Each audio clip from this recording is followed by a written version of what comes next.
Ladies and gentlemen, good morning and welcome to WED. I'd now like you to meet our boss, Walt Disney. Hi, travelers. This is Space Mountain Mission Control. Please bear with us. Your ship is being prepped for launch and should be ready to go soon.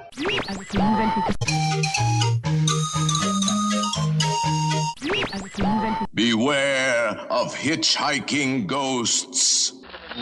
I am no chicken. I will not talk. You just remain seated, and we'll be right with you. WDW Radio, your information station. Hello, my friend, and welcome to the WDW Radio Show, your passport to the Disney parks, experiences, movies, and this week, adventure. I am your host, Lou Mangello, and this is show number 768. And together, since 2004, I've wanted to help you not only have the best possible Disney vacation experience when you go to the parks, but I also want to bring you a little bit of that Disney magic wherever you are. Here on the podcast, my weekly live video every Wednesday night on Facebook, blog, events, my weekly newsletter, and more. Please join the community and find everything at WDWRadio.com. And this week's show comes to you directly from the heart of Adventureland in Magic Kingdom, where we recently recorded live. And as the sounds of the jungles and distant pirate battles fill the air, we're diving in to the top 10 things we love about Adventureland. From its mystical allure to the daring escapades, join us as we discover together, and the food, who am I kidding, what makes Adventureland a true treasure trove of wonders. And then after the show's over, let me know what's your favorite aspect of Adventureland over in the clubhouse or by calling the voicemail. Of course, be sure to stay tuned for our Disney Trivia Question of the Week, where you can enter for a chance to win a Disney prize package, and more updates at the end of the show, including a new event with tickets now on sale. And if you like what you hear, and I hope you do, please share the show and tell a friend. So sit back, relax, and enjoy this week's episode of the WDW Radio Show.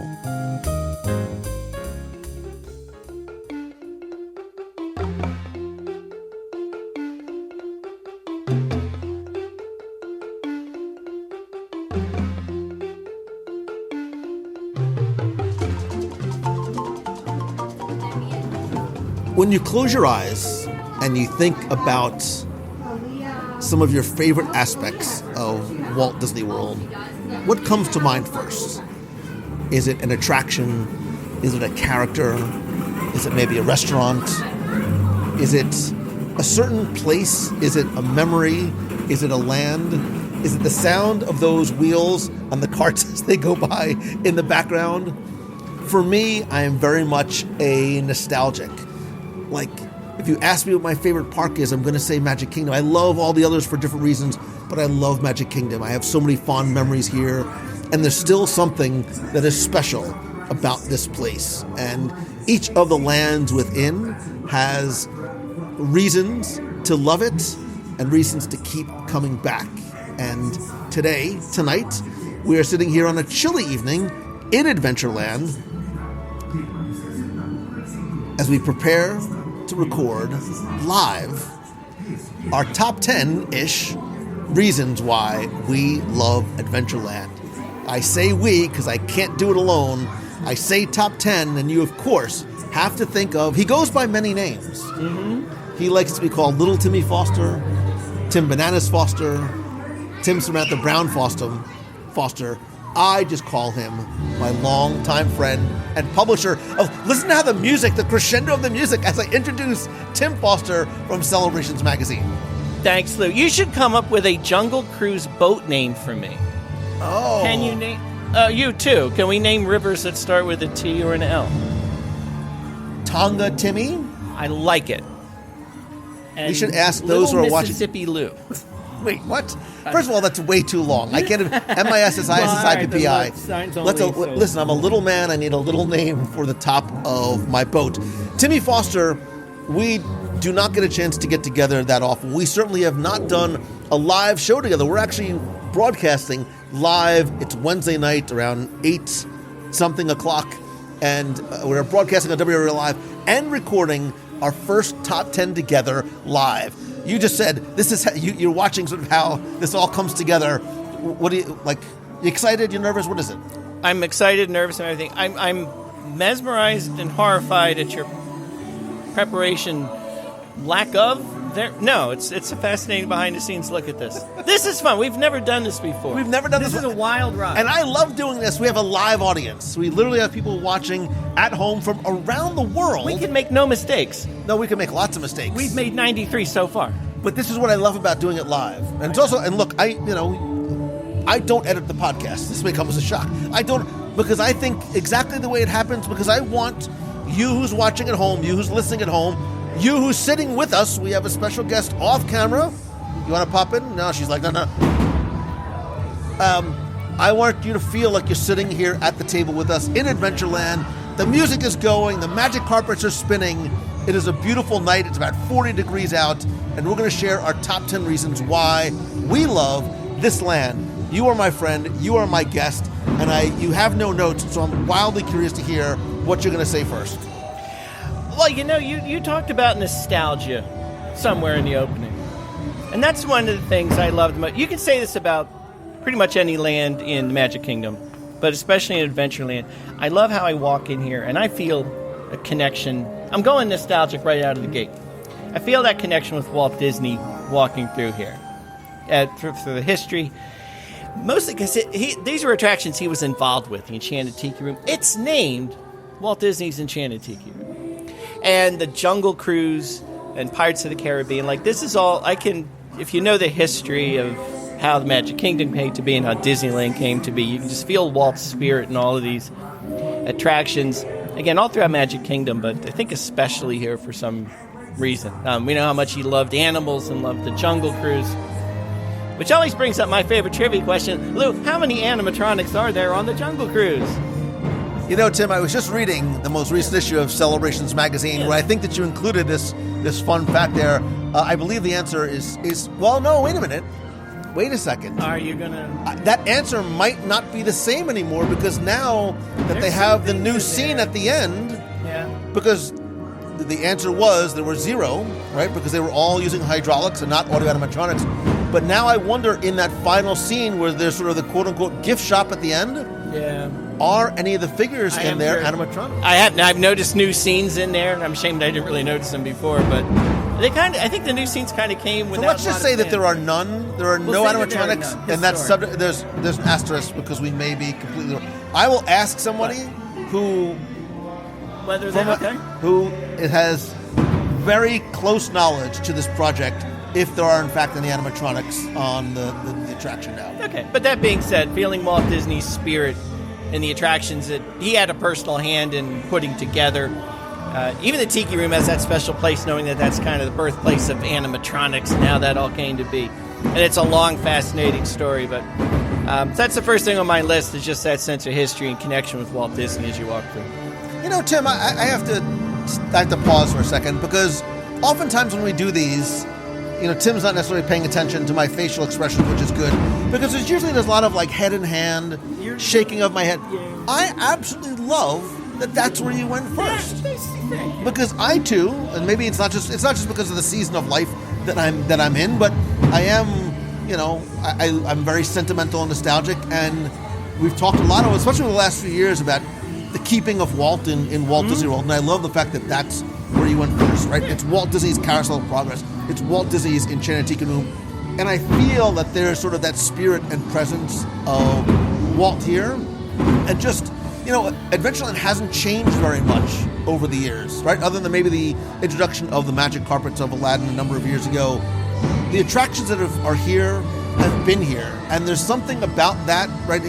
Walt said it will never be a museum, but I sort of like that there's not a lot that has really sort of come and gone in Adventureland, and it's to a certain degree, not that Walt walked here, but it's sort of like the way that Walt would have wanted it that way. Well, it's a quick story. This isn't an Adventureland story, but we had this yesterday. Just this idea of the connection with Walt Disney and still remembering. And we talk a lot about how we feel like a lot of people these days, younger people, don't realize Walt Disney was a person, and so on and so on. We were over in Epcot at the Walt Disney statue at Dreamer's Point, and I was taking pictures, and Lisa, who's sitting over next to us, was standing there, and a random cast member, not the PhotoPass person, just a random cast member, sweeping up, struck up a conversation, young, too. Excuse me, sir, can you please stop climbing on the Walt Disney statue? But just started a conversation of how much he loved the Walt Disney statue was there, how much Walt Disney meant to everything we see, how he started this, how much he meant to this individual cast member. Who, again, was a young person. It wasn't like someone who's been here 50 years. So it was nice to see that the connection is still there with a lot of people, as much as we think maybe it's gone a little bit, but it's still there. That was nice to see. Nothing to do with Adventureland, but it's a nice little... No, but I mean, we've even talked about, too, that, over time, it seems like there's been a distancing of the presence of Walt and Walt Disney. I actually just posted in the archives, on one of the archive shows, finding Walt in Walt Disney World, references to Walt, because as time goes on and there's less and less, and I remember being here October 1st for the anniversary, and I was like, why is there not a rededication ceremony? Why is there not something about Walt for this very important anniversary? But maybe that's what we're trying to help do, is like making sure that we keep Walt in the Disney parks, just planting our little Walt flags wherever we are. I'm going to go out of order to a certain degree because our conversation, the music that's playing in the background, will bring me to, I love, and you can't obviously hear it now because the fireworks are going off behind us. I absolutely love the music and the atmosphere of Adventureland. If there weren't so many steps, you and I would be skipping. We're taking the elevator up to the top of the Swiss Family Treehouse, not just for the beautiful views, but to hear Swiss Polka in the background. Yo-ho, A Pirate's Life for Me, the Tiki Birds, and even just the background music that plays here, I think is so immersive in terms of storytelling. And I'm going to sort of maybe combine one of the other things that was on my list, because one of the things I love are the transitions, especially in Magic Kingdom, from land to land. The portal, to a certain degree, that used to be here is not here anymore. That curved, that arched bridge, which when you stood in the walkway coming from Main Street, you couldn't see into an Adventureland, right? Your view was blocked by the arched bridge, but what did you see? You saw nothing but lush greenery. That was that sense of, what is it over that bridge? There's a sense of adventure, right, in terms of, but if you pay attention to the audible transition that's happening behind you as you hear the ragtime music of Main Street USA start to sort of transition into those deep jungle rhythms and drums of Adventureland, it really helps the placemaking and the storytelling without having to necessarily say a word. You can close your eyes and sort of make that walk, be careful of course, but you can make that and sort of know exactly where you are just by the background music. I literally, first thing on my list, second, musical transition. I had that on my list. And I'll just piggyback on that. This is a small thing, but I will throwing it out there. As far as the transitions go, the Crystal Palace restaurant building, that's what I was saying, one of my favorite buildings in all of Walt Disney World. And the funny thing is, we could be having a 10 Things We Love About Main Street USA and could be talking about the Crystal Palace building. But I think as far as the transition goes, and I'm with you, I think the transition from Main Street to Frontier or to Adventureland is one of the best for whatever reason. It's so seamless, but it's natural. And the Crystal Palace restaurant does a lot for that, being that it can be at home either in Victorian era Main Street USA or the colonial era of the setting of Adventureland, and it's just as much at home in either spot. So I think it's a beautiful building in its own right. Great food. You'll take me one day. And brilliant transition, right? If you look at the awning, right? Yeah, it helps to bridge. Yeah, as you go around, it's not an abrupt. This architecture stops and then this starts. It's like a nice, smooth transition. And as you walk around, you go from the Crystal Palace being one of the storefronts on Main Street USA in that old style Anytown USA thing, to this glass Victorian era building that's kind of lost in the jungles as it's overgrowing as you go over the bridges, and it just kind of seamlessly puts you into this place. And vice versa if you're going the other way. Yeah, so. and I love that you pointed that, because there's actually that little sort of cutout on the bridge, and I love standing there because you can just sort of hear a little bit of that ragtime, but you can sort of just pan your head from left to right and watch that transition happening, even from the very sort of delicate flowers and trees on the Main Street side to the lush, overgrown sense that you get in Adventureland, and how beautifully and seamlessly they incorporate different areas of the world. It's the Caribbean, it's Africa, it's South America, it's Asia, all in this single land that has no definition of this is meant to be a certain area. It all just sort of, it's this wonderful sort of cacophony that comes together seamlessly, and that transition is a big part of it. There you go. Yeah, I love it. It also has a nice transition to Frontierland, but that's a tale for another show, perhaps. It is, I think, the only top 10 things that we love about show that we're missing. Frontierland? Frontierland. I need to come up with some. Why don't we wait? Why don't we wait until Tiana's opens? Because fantastic. I have a sneaking suspicion. Because Splash Mountain was always one of mine, but I have to wait. But I cannot wait. By the way, I'm down here seeing it starting to be unveiled slowly as the scaffolding comes up. Oh, I can't wait. All right, I think it's your turn. Because I stole a lot of them. Well, I had musical transitions and Crystal Palace as 2 entries, and I kind of talked about both of them. I'm going to call that my next entry, so I'm going to throw it back to you. This is why top 10s are ish, because they all sort of look. Because we're talking about the music, we're talking about the transitions, we're talking about the theming. One of the things I love about this land, I think and that's part of the reason why I love Magic Kingdom so much, is I can come here and don't have to ride anything. Because the views are part of the things that I love. Even where we're sitting right now, right, having this view out over sort of the sort of central square of Adventureland, I think the views into, throughout, and from Adventureland are some of the best. You just mentioned, for example, the views if you climb up the treehouse and you get that shot, a wonderful perspective on the hub and Cinderella Castle that you can't get anywhere else. As you look from place to place, you get a sense, yes, this is meant to be more, Southeast Asia, where that is more Africa, that's more Caribbean. Depending on what your vantage point is and where you're looking, you can get some incredible views, not just in the land itself, but even places like, I love riding the Jungle Cruise, not just for the skippers, but some of the incredible views that you get from there as well. And I love some of the details and the thoughtfulness that was put into it. So, for example, if you're in Adventureland and you're looking at the building that houses the Tiki Room, it looks like it belongs in Polynesia somewhere. But if you go to the Frontierland side, it was specifically designed that, those animals with the horns.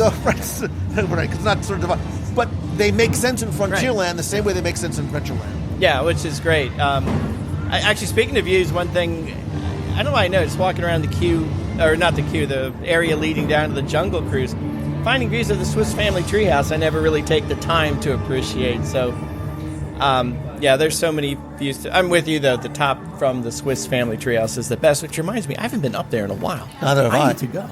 Maybe when we're done Maybe here. we should go. Because at night was my part 2 of that, Swiss Family Treehouse at night. The views and the fact of how you feel so far away from civilization up there when you're not, but it is it's kind of eerie and spooky and creepy, but exotic and fascinating too at night. So it sort of sounds like walking up to Tim Foster's house. That's exactly right. Yes, without the Swiska polka. Right. I'll try, but I'm sure Swiska polka has played in your house. Maybe. Buddy Baker, it really is some of my favorite background music anywhere is Swiska polka. Yeah, I agree. It's good. Can you play it? No. All right. Well. All right, are we going to my next one here? We are. Wait, I have to check my notes here. Oh, let's see. Can I talk about, since we're sitting, I don't know if I've told this on your show or not. How many other shows are you on? What? How many shows have I been on?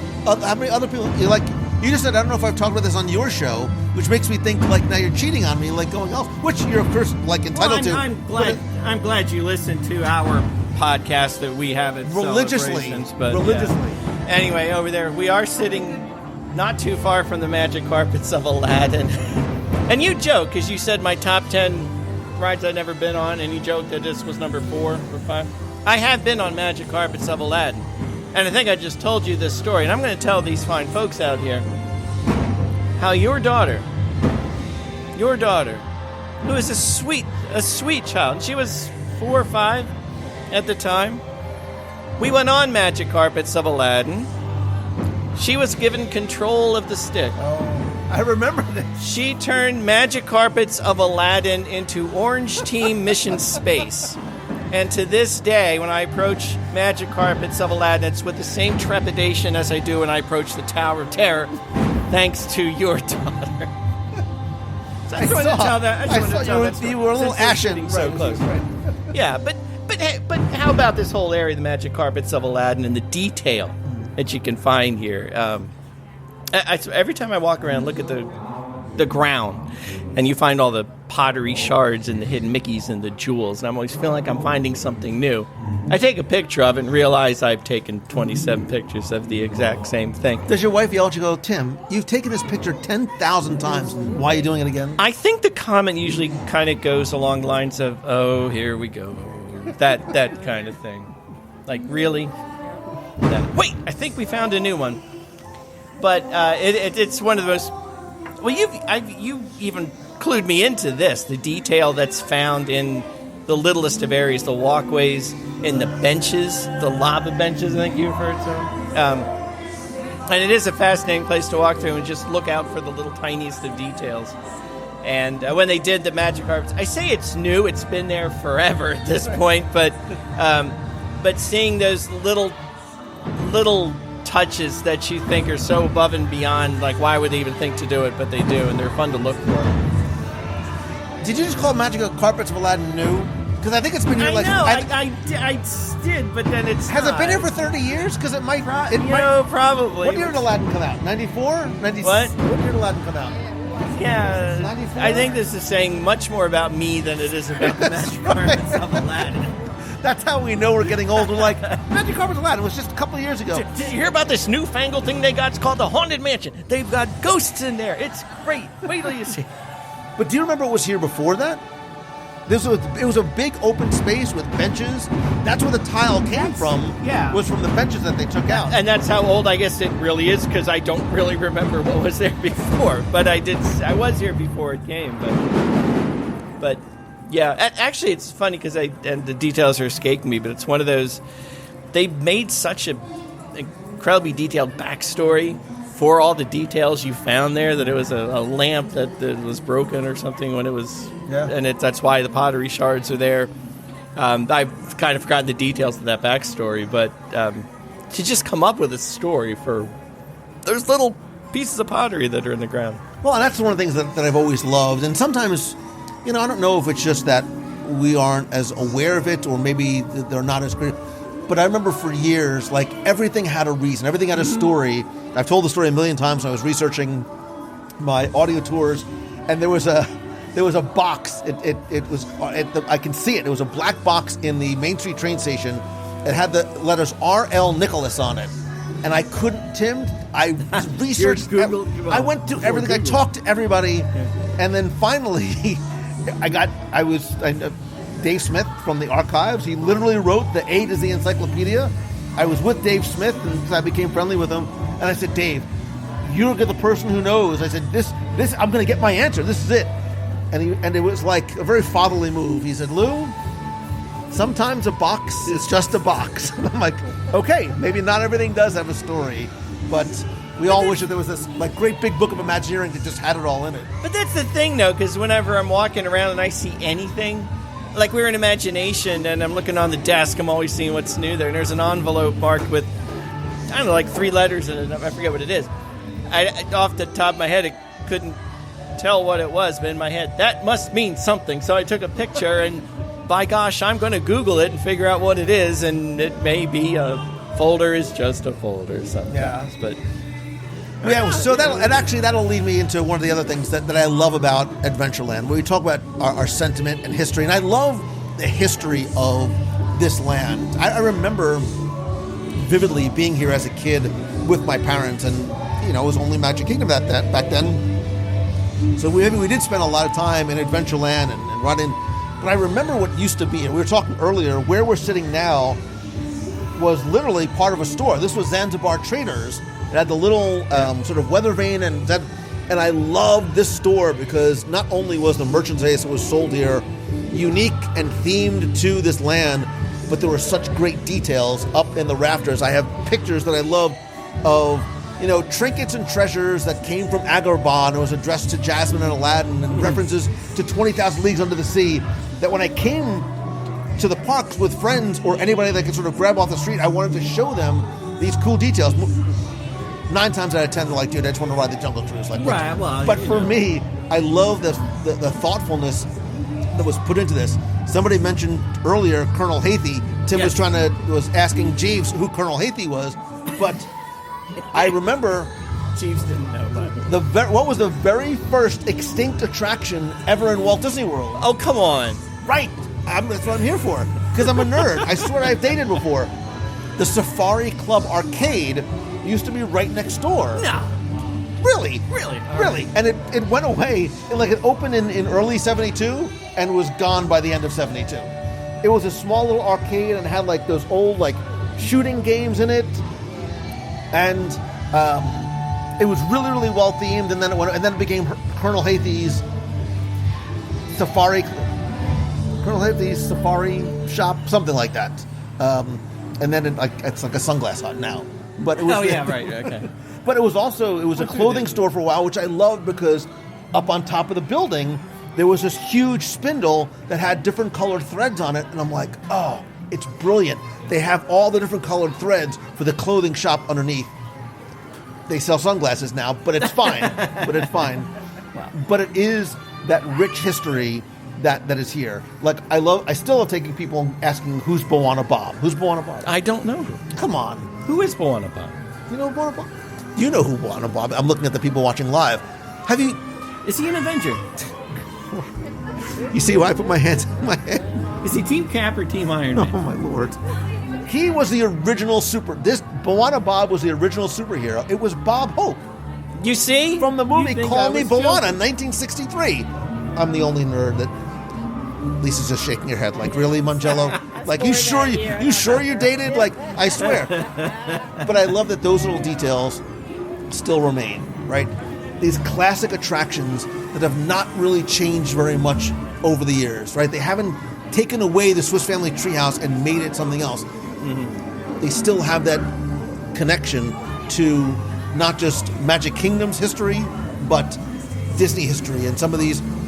And some things have gone over time. So there used to be at the exit of the Jungle Cruise, there were all these little crates that were addressed to different of those. Yes. Lisa said she have 8,000 pictures of them. That's right. But they were addressed to characters and actors like Tommy Kirk, Esquire, from Swiss Family Treehouse. So I love being able to connect the dots for people from what was here to what is there and how the story of Adventureland came together.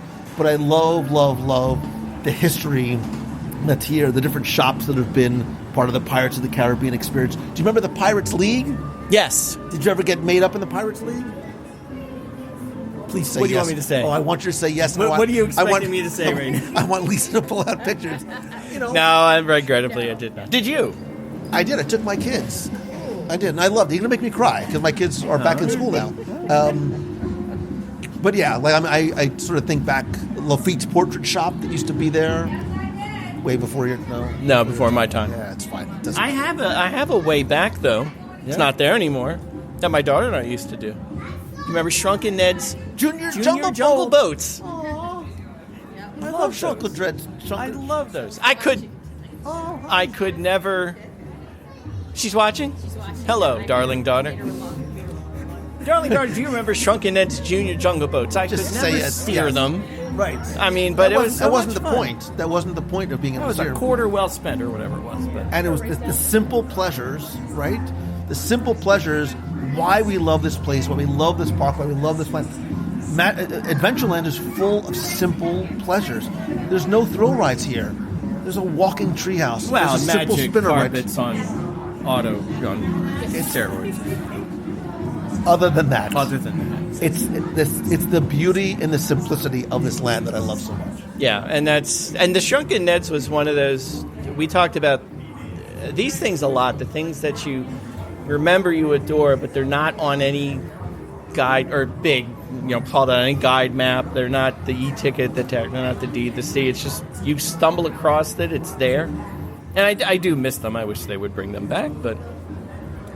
Somebody watching live, Jessica Bainbridge Ferry, who's watching live, I'm trying to read the comments as well, says, is it true you used to be able to send a coconut home for Adventureland? Absolutely. Oh. From the store right here, you used to be able to, you could buy a coconut, and you could and they would mail it, and you could send it from Adventureland. I didn't get mine that you mailed me? It's the Postal Service. It's on its way. All I'm right. sure it's still coming. I'm sure the Postal Service is watching, too. I love you, Postal Service. I'm going to blame Lou for that one. What else are we being asked? I'm just quickly looking through some of the... All right, was that yours or was that... Whose turn? I think that was mine. Shrunken Ned's Junior Jungle Boats was one on my list, which doesn't really count because it's not there anymore, but I remember it so well.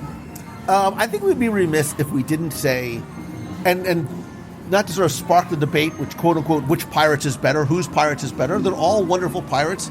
I think Disneyland has a better pirates attraction, but I love our queue of pirates. Okay. I love the fort, the Castillo del Moro. I love the story that is told within the fort. Depending on which side you go in, you see a different part of the fort. You see the armory, or you see where people worked and lived and played and slept. I love the Mark Davis story of the chess and stalemate. Wait, here's a football reference for you. I think I told you this once before. There's the two pirates that are at the stalemate playing chess. We know the Mark Davis story, right? I got an update on that story, by the way. Oh, you do? Oh, hell. Well, tell your story first. No, you go. You you first. No, you first. It's a long story. Oh, never mind that. All right. But I'm going to tell it anyway. But. So Mark Davis designed, who was an avid chess player, designed a stalemate at one point when it was being cleaned or refurbished. The stalemate was ruined. They actually found it in Imagineering on the back of literally a back of a napkin, and the stalemate is back for the pirates playing chess, which is why they're still sitting there. But, and I don't know if this is still there or not, I have a picture of this and I will find it. One of the pirates is wearing a white skull cap, and the side of the skull cap that you can't see from the queue has something written on it. Oh no. Do you know what's written on the right side of the pirate skull cap, or at least it used to be there? It's not Go Birds, I take it. Oh, stop it now. Don't cry, Eagles cry. No, almost as bad as that. JETS, Jets. No way. Really? I will find that picture. How? Because what happened? There must have been some kooky Imagineer who... It was the Namath era, so maybe he was still sort of... It's about how long ago since they won the Super Bowl. That's fair enough, I guess. So yeah, there's a little Jets reference in there. But yeah, I love.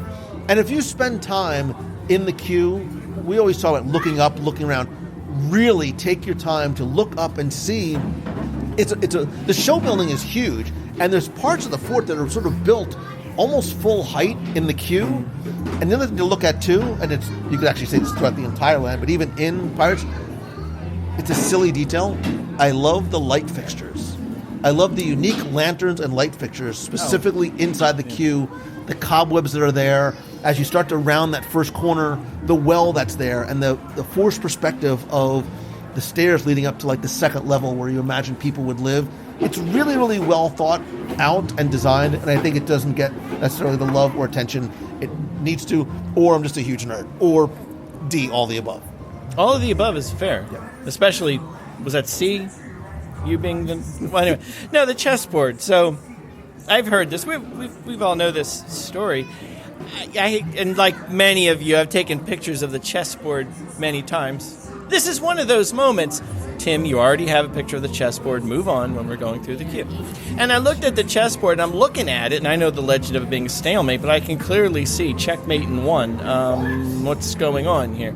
And actually, I looked at other pictures I had. I looked at pictures out on Google. And if you started looking, you'll notice the chess pieces are all over the place anymore. So, clearly, that was true at one point, the story and how it came to be, but for a long time now, I guess that has not been the case, because I guess the chess pieces do move around quite a lot as they get cleaned, and they're not put back in any position. Sometimes they're put back, whether it's a stalemate. Sometimes clearly someone's going to win. Sometimes it doesn't make sense, like that's not even a legal position, but so it's one of those things. It's kind of like the same thing. It's like the three Mickey plate hidden Mickey and Haunted Mansion is kind of gone now, it seems, for eternity. And it seems like another detail that might be lost in the midst of times. My understanding about that one is that the cast members. And it never was. Right. I It's know, officially but not. There's only one official hidden Mickey in the Haunted Mansion. Right.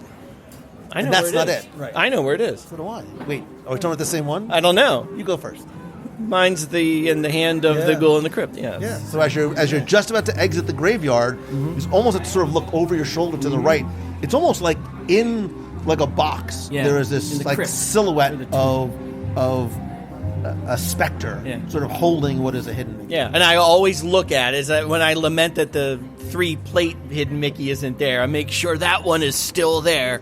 And I tell my good friend Steve Barrett, it's still there. Tim's literally like a little old man, like waving his cane. That little hand, that Haunted Mansion, that's not there. Back in my day when I was there. So. Do you have anything else? Me. If you're in the Haunted Mansion, you hear a little old man yelling. That's me getting. I kind of want to ride a Haunted Mansion with Timmy and just like broadcast it live so you can all see it. All right, what else is on your list? Oh goodness me! Let's see. Hold on. Take off my glasses.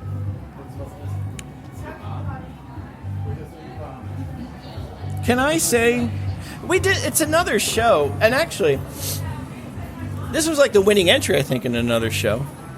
But the musty water smell in Pirates of the Caribbean. Wow! But not just the musty water smell, but the aromas of Adventureland in general. Because I actually was going last time I rode Pirates of the Caribbean.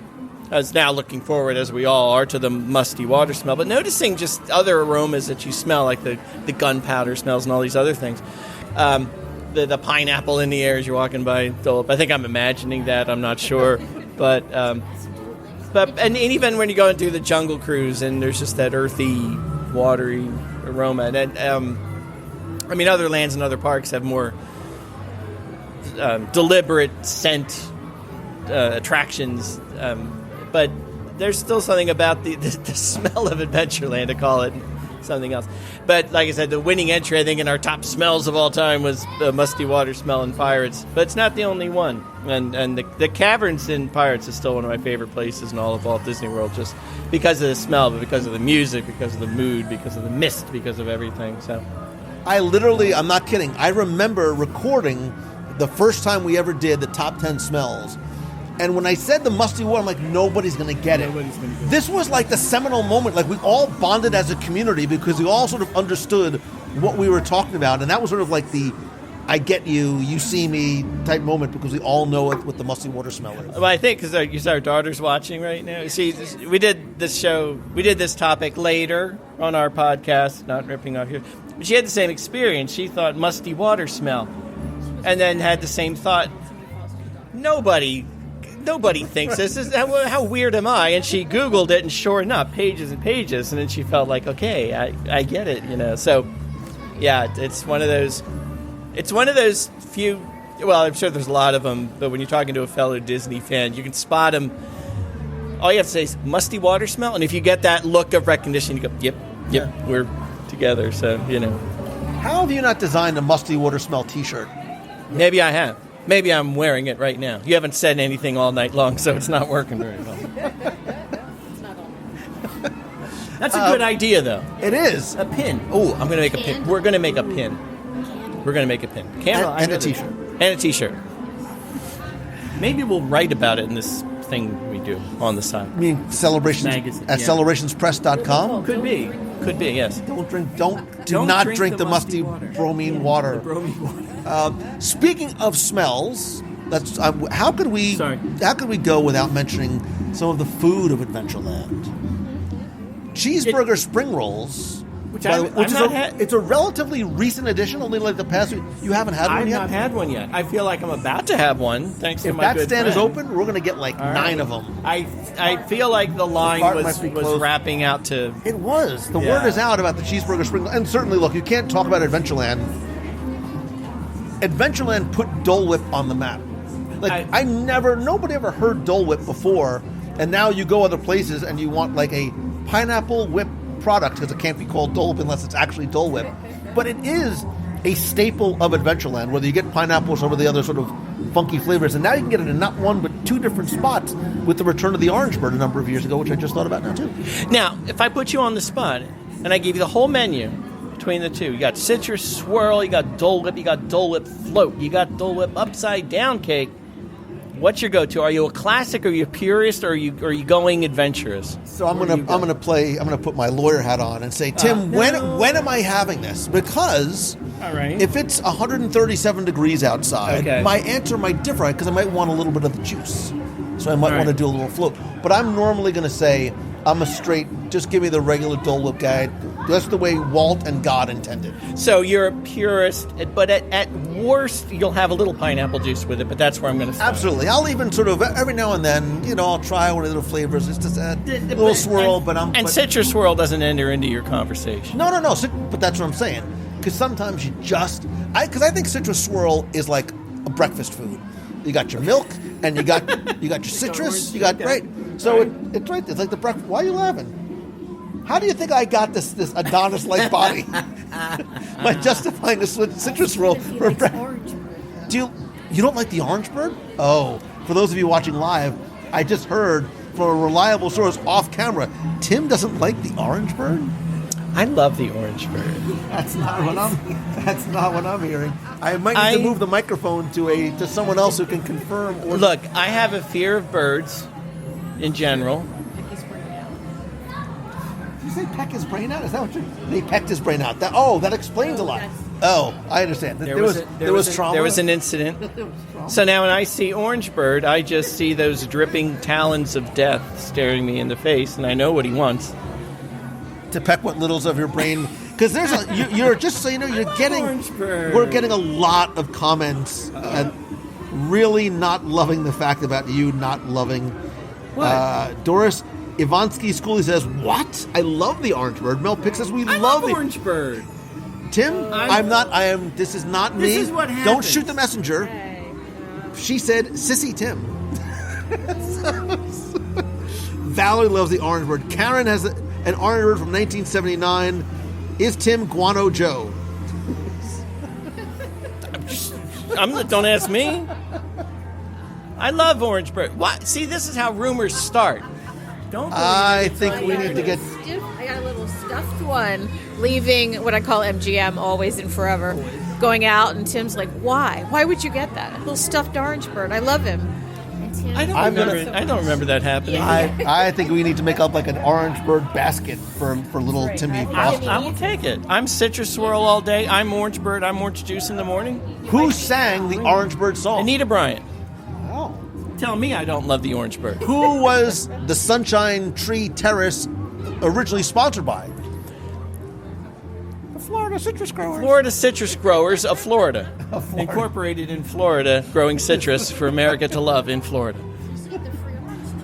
You used to get the free... That's right. You used to stop on... I didn't get the... She got the free orange. I think there's childhood trauma that's really sort of manifesting itself in the orange bird. Tell me about your parents, Tim. Did they not... What?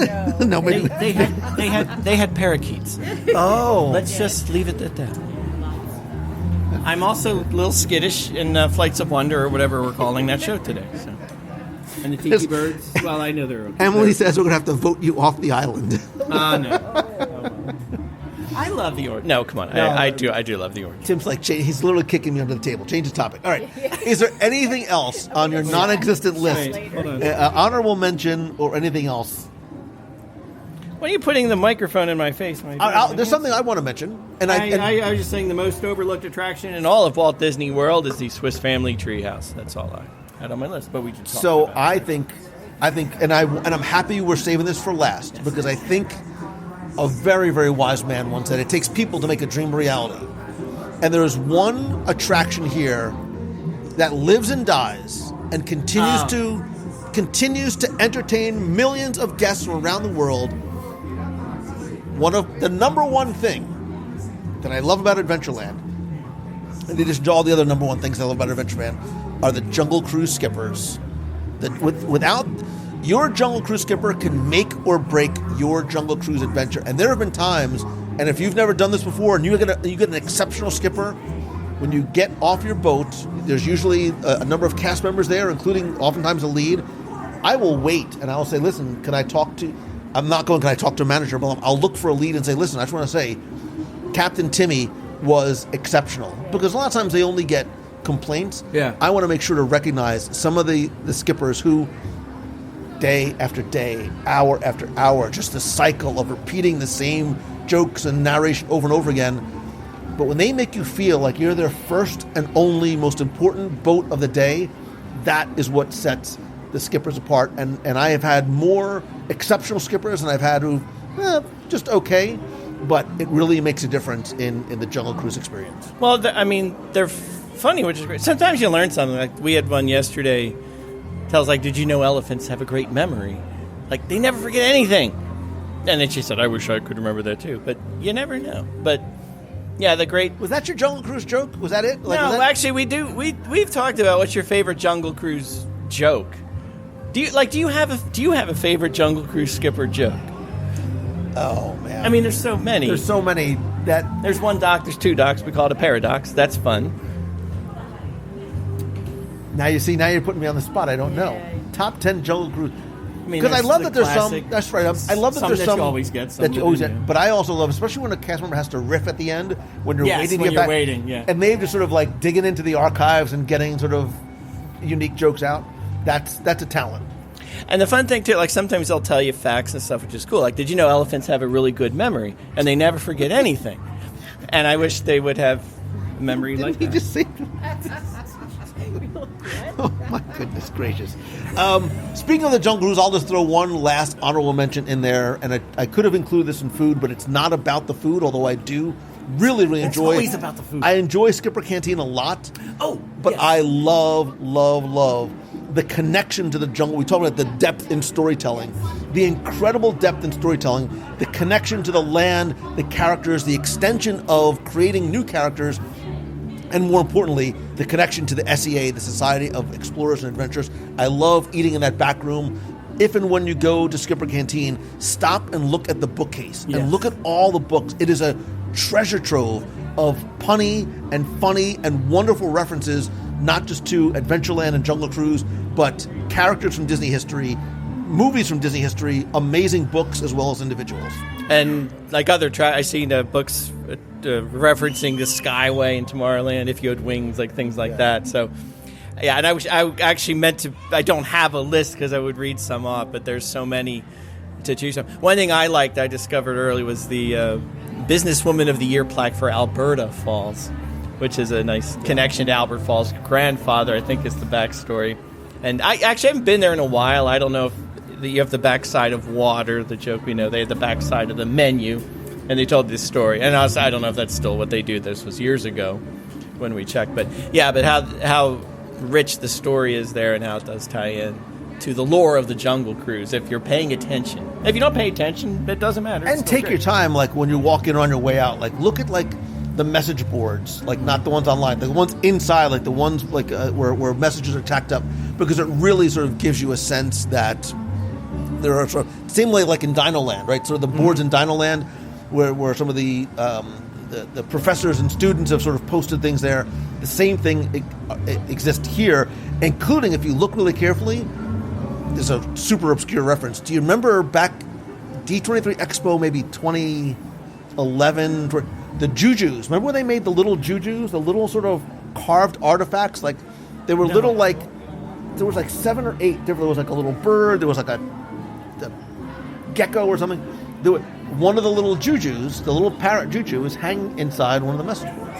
There you go. I didn't know. See, you never like know. What's a juju? I'm not even sure that's. I think they were called jujus. Okay. Little sort of like carved wooden tokens. I'll take. I want one. eBay is your friend. All right. Is there anything else that is on your list, or that you forgot, or that you're thinking of right now as you're looking out? No, that was really about it. I'm watching everybody go by, having seen the fireworks, all bundled up to take on some pirating adventures. Jingle Cruise at Christmas. Oh, the Jingle Cruise. How fun. Even actually Adventureland at Christmas, because Pirates of the Caribbean gets a little bit of a Christmas, not much, but a Christmas overlay on the outside, and so much fun. So I will then finish with the very last thing on my list. It's this. Right here, right now. No, don't look around. It's this. It's Adventureland at night, right? I think Adventureland is beautiful at night. And I think Adventureland and Frontierland are spectacular at night. But just what we're doing right now, like look at this wonderful seating area.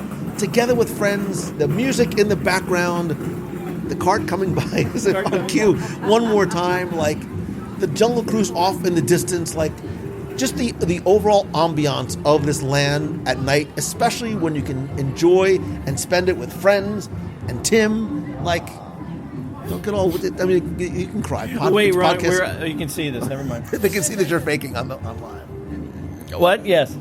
So yeah, Adventureland at night, Adventureland in general, and I'm sure one up. Actually, did we talk about lands that change at night versus the day? Adventureland is at the top of the list. I think There's we a lot did. of contenders, I but think we did a top 10 things that are better lands.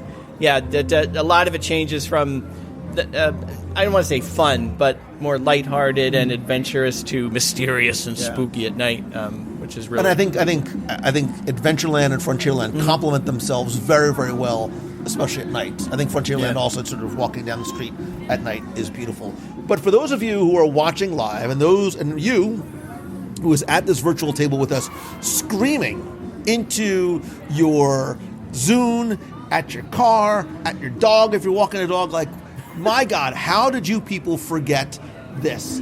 I want to hear from you. Tim wants to hear from you. I mean, he's not going to read it, but I promise I will read it to him. I want to know, what did we miss, or what is your favorite thing, the thing that you love the most about Adventureland? How can you let me know? There's a few ways. One, I'd love for you to call the voicemail. I'll play it on the air. It'll be on the air, like old-time radio. 407. This in. You did. 407-900-9391. That's 407-900-WDW1. You can come over in the clubhouse. I'll post the question there at wdwradio.com/clubhouse. Or you can email me at lou@wdwradio.com as well. And of course, when you're done doing all that and you're getting all snuggled up in your bed and you've got the Swiss polka playing in the background, that's when you should go to, I mean, you can do it any time of day or night, but go to celebrationspress.com. Why? I can say you can go there first, you know. Go there. All right, go there. No, we have so much stuff going on. We have lots of plans for 2024, Lou Mongello. What? The spring issue is in the works. Our 100 Years of Disney Magic Anniversary book is still out there for sale with its free pin and free shipping, and we're planning on some new books, new pins, lots of new pins. I'm thinking a musty water pin or some sort of thing. Sign me up. I want the first one off. So the press. keep an eye out for that. So all of that's at celebrationspress.com. We have a podcast too. Maybe Lou will come on once in a while. I literally, it's like high school all over again and college. I'm sitting by the phone waiting for it to ring. Mom, hang up the phone. Maybe Tim's going to call right now. Dad, get off the computer. Get off AOL. I'm waiting for Tim to call. He's going to make me look bad. I can't do it. This will happen. I would listen. I'm ready. I have a microphone and all everything. Right, there you go. That's right. You have equipment. I do. I have a microphone. All right. I can wing it. Well done. We'll come up with something. I will certainly link to Celebrations Press in the show notes. And I would also love to know, what is a top 10 that you'd like to hear Tim and I, maybe you, maybe somebody from the nation will invite in again. I'll get it lightens the load for you, so you only need to sort of think of 3 or 4 instead of actually 5. And it can be top 10 reasons I love the orange bird, because I do love the orange bird. I really do. Do you hear that sound? Listen, that's the sound of you backpedaling. I didn't say it. They said it. You're in denial, like denial. the Jungle Cruise. Remember? We all couldn't race to the joke. A couple of people in the chat said we missed the spinning camels. How do we? We're sitting right there. How do we miss the spinning camels? Actually, they missed us. We've been sitting like 20 feet away from it and haven't gotten hit yet. It might be a little chilly for the spinning camel tonight. So. I don't know. There's a puddle out there. There's somebody sadistic over there still. And the spitting, misting tiki statues. Yeah. Oh, we did. I do. Which I have fallen for that one a couple of times. Yeah, it made me fall. Timmy Foster. Yes. This was fun. Can I say who? And Mrs. Timmy. Can I say her first name too? I want to make sure. Yeah, that's fine. I sign the release first? Wait, there she is. There she is. I was afraid.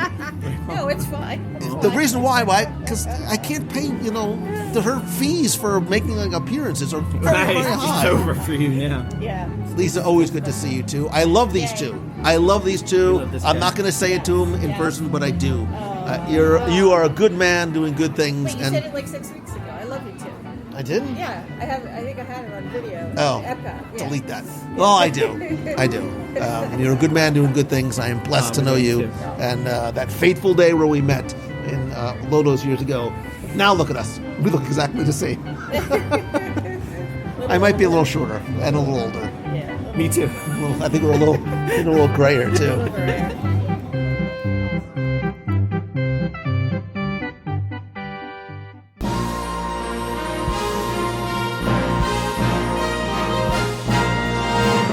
It's time for our Disney Trivia Question of the Week, where I invite you to test your knowledge of Walt Disney World history or how well you pay attention to the details of what you see, hear, remember, maybe even taste. And if you think you know the answer, you can enter for a chance to win a Disney Prize package. And this week's trivia contest is once again brought to you by you. And what I mean is that by being part of the WDW Radio Nation, you can help bring every episode of the show to life. The live broadcasts, the contests, giveaways, and the events, they're all thanks to, by, for, with, and about you. And you can join the Nation family for as little as $1 per month and get exclusive rewards every month depending on your level, like scavenger hunts, group video calls, trivia quests, get access to our private Facebook group, shirts, stickers, monthly care packages, early access and discounts to special events, and more. And I want to thank some new and longtime members of the Nation family, including Eric Garcia, Father Christopher, Louis Passauer, Faye Edmondson, Ray Keating, and Dave Hall. I love and sincerely appreciate you. And if you want to find out how you can join the Nation, you can visit www.radio.com/support. Now, before we get to this week's question, let's go back, review last week's, and select our winner. So last week we were talking about the closing of the Country Bear Jamboree. Don't worry, it's coming back in a new, hopefully maybe even improved, fingers crossed, show. But your question last week was to tell me, what is the name of the raccoon that pops or popped up out of your host Henry's hat? Thanks to everyone who entered, got this one correct, and knew that the answer is, of course, Sammy. Sammy acts like a living coonskin cap on top of Henry's top hat, sings harmony with him for the Ballad of Davy Crockett. Thanks to everyone who entered, got this one correct, and last week you were playing for a WDW Radio 3D keychain, stickers, pin, and a bonus mystery prize. And last week's winner, randomly selected, is Roland Felice. So Roland, I have your shipping information. I'll get your prize package out to you right away. And of course, if you played last week and didn't win, do not worry, because here's your next chance to enter in this week's Walt Disney World Trivia Challenge. So I loved talking to Brian. I could have talked to him for hours more about our collections and collecting in general. And one of the things that I love that we touched on was that I think collecting and collectibles come in many shapes and sizes. And sometimes you can collect things at the parks that are free. And one of I think the coolest things that Disney did for a while was this interactive collectible card game found exclusively at the Magic Kingdom that involved cards that guests could collect, get some from special events, and you would use these cards through these interactive stations and portals throughout the park to defeat villains along the way. And so your question this week is simply to tell me, what was the name of that card game? You have until Sunday, February 11th at 11:59 p.m. Eastern to go to WDWRadio.com, click on this week's podcast, use the form there. Again, you're going to play for the keychain, the stickers, the pin, and a bonus mystery prize. So good luck and have fun.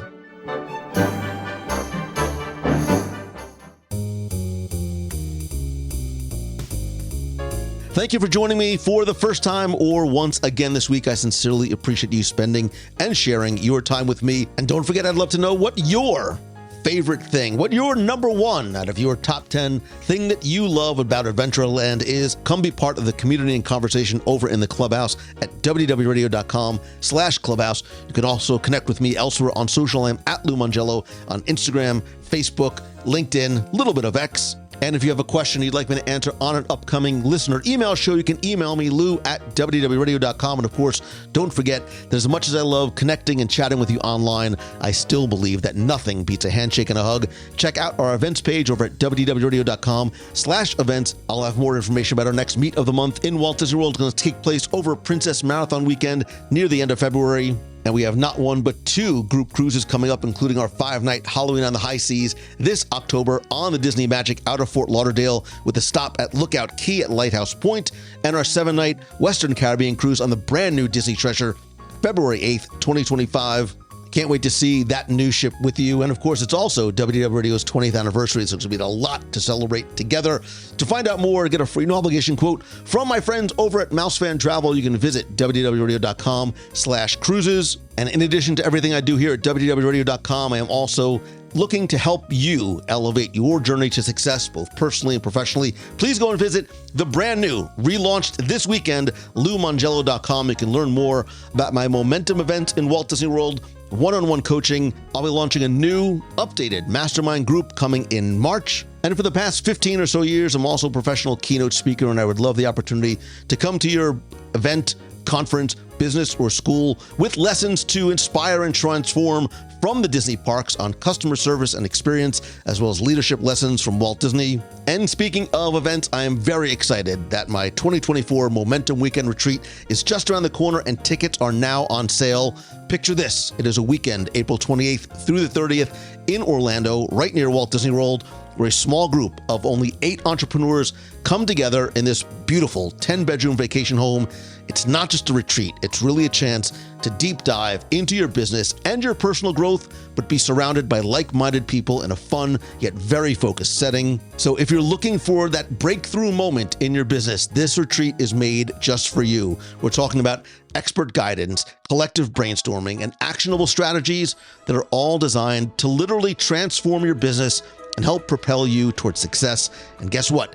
Tickets are now on sale with a special early bird discount of $200 off until February 25th. We now only have, I think, 5 spots available, and this event sells out every year. And this event is not just about growing your business. It really is about preparing for the future, creating long-lasting connections, getting accountability, and building a support network that continues long after the weekend is over. For more details, head on over to LouMangello.com, click on the retreat tab.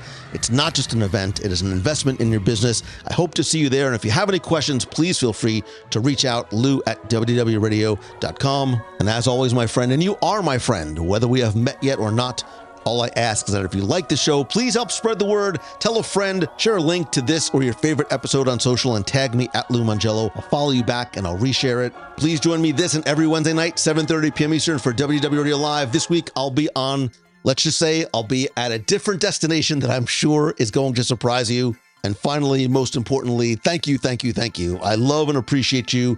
I hope that this not only is your best week ever, that you continue to remember to choose the good in your thoughts, in your actions, and how you treat and interact with other people. I promise that a slight shift in how you look at people and look at things and choose the good and find the good in each and every thing and person that you interact with will make a huge difference in your day-to-day happiness. And even more so, that happiness becomes contagious. So really, you being happy will help make the world a better place, one person, one choice, one day at a time. I love you. I appreciate you. So until next time, see ya. Hey Lou, it's Patrice Birdie from Metro Boston. You are the sweetest. If you are one, I was listening to the new program last night, and I was thinking, if you are 1/1,000,000th as nice, as genuine, as honorable, and as looking for the good as you seem to be, and I think you're much more than 1/1,000,000th. God bless you. You are in a lucky place. You appreciate your life. You got a life you appreciate. You urge other people to appreciate theirs and tell them how to do it and suggest how to make it happen by looking for the good. God bless you in everything. I hope you have a great day, great week, great month, great everything, because that's what you wish for others, and I hope you know that I'm sure many people are wishing that for you. Take care. Bye.